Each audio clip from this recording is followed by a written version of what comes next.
ভালো আছেন? আজকে আমি এই বেতো শাক করব লাঞ্চে, আর চিংড়ি মাছ বাঁধাকপি দিয়ে করব, আর ট্যাংরা মাছের ঝাল করব। এক এক করে আমি দেখাচ্ছি। প্রথমে এই শাক করব। এই তেল দিলাম আর এই রসুন দিলাম, বেগুন দিয়ে ভেজে নিয়েছি। খুব একেবারে ছাকা তেলে ভাজিনি, অল্প তেল দিয়ে করছি। এবার শাকগুলো দেবো, আর এই আলু মটরশুঁটিটা ভেজে নেব।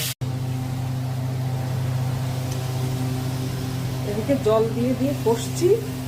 আদা, জিরে, ধনে, শুকনো লঙ্কা, নুন, হলুদ সব দিয়ে দিয়েছি, দিয়ে কষছি। আর এদিকে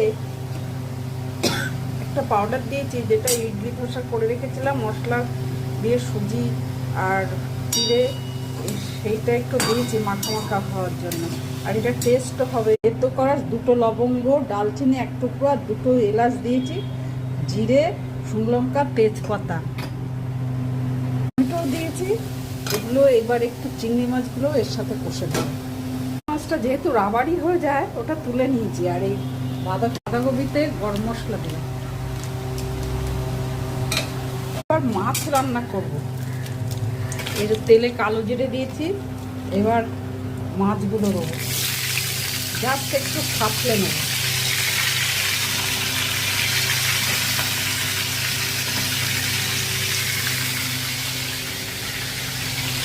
এই সঙ্গে পেঁয়াজ দিয়ে একটু ফাটলে নেব। মটরশুঁটি পালস মোডে ঘুরিয়ে নিয়েছি, এইটা দেবো মাছের মধ্যে।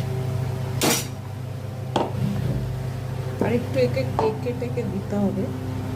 লঙ্কা আমার নেই কাছে, শেষ হয়ে গেছে, শুকনো লঙ্কা দিলাম। একটু বাঁধাকপিতে গুড় দিলাম। এই যা জল উঠেছে, আর জল লাগবে না। এদিকে মাছে আমি একটু কাঁচা সর্ষের তেল দেবো।